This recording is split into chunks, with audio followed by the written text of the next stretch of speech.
Hey guys, welcome to Peden's Garage. Today we're doing a build review for the Lamborghini Huracan from Mishima. Finished this one up I think it was the last week of September. Out of the box build. Paint is from Scale Finishes and it is Lamborghini Blue Nathans. No, I did not use the entire bottle of paint on this one. I used some of it on the Lamborghini Roadster, the Aventador Roadster.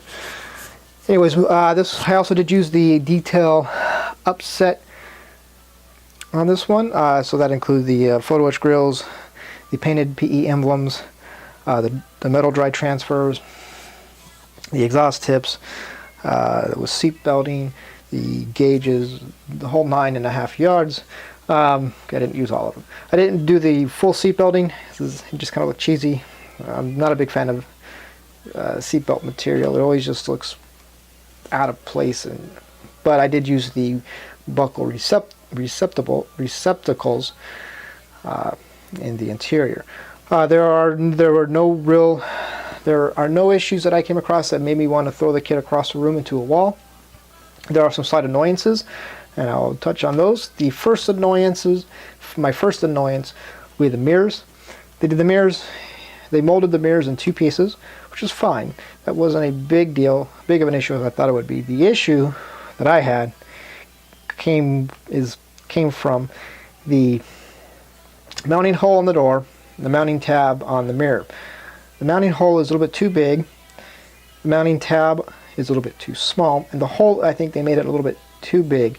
So it kind of becomes a pain in the ass to attach the mirror to the body. The left side, I went on fairly okay. I could have done a little bit better job.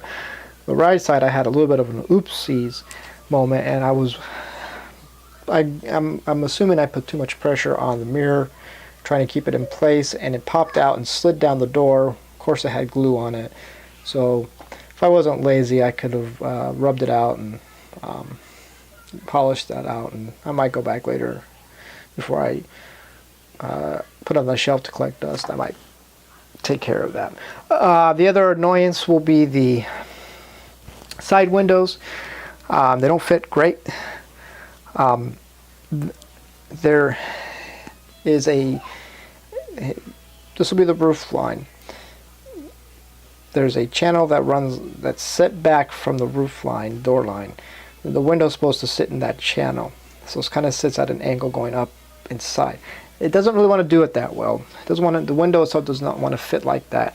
So that's the other issue. And they don't fit very well on their the third annoyance will be the headlights and the way Ashima decided to do them, which isn't really a huge annoyance, but it was enough of annoyance that I felt I need to talk about. They did the headlights in a 4-piece set.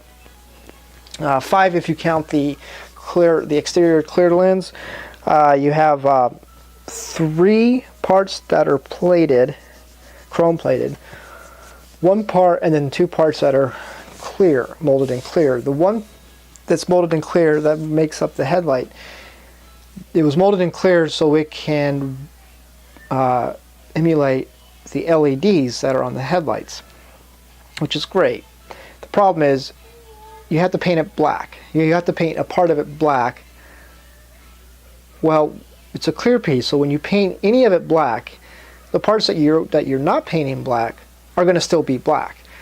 So what I did, I just painted the whole thing black, and then came back and touched up the top pieces, as you can see, that are in silver. With silver, only the best thing I could come up with that would emulate the LEDs.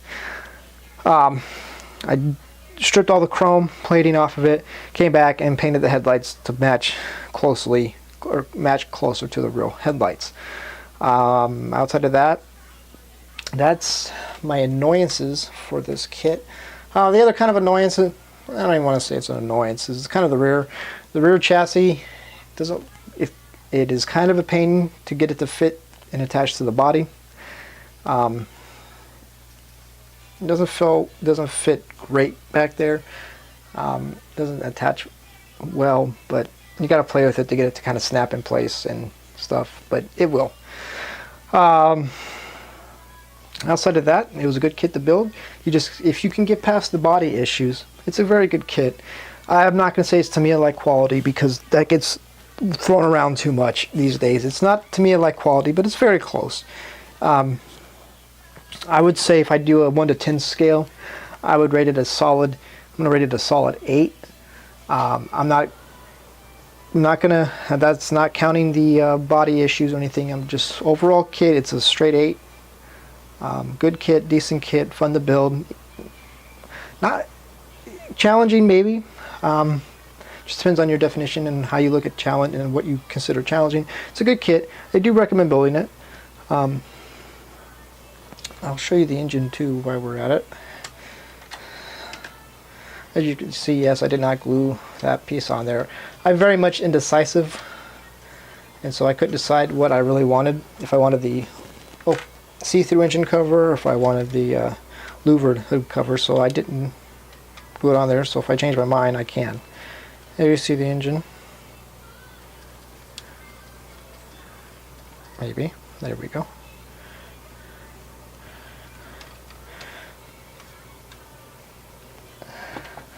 So, that is the Huracan.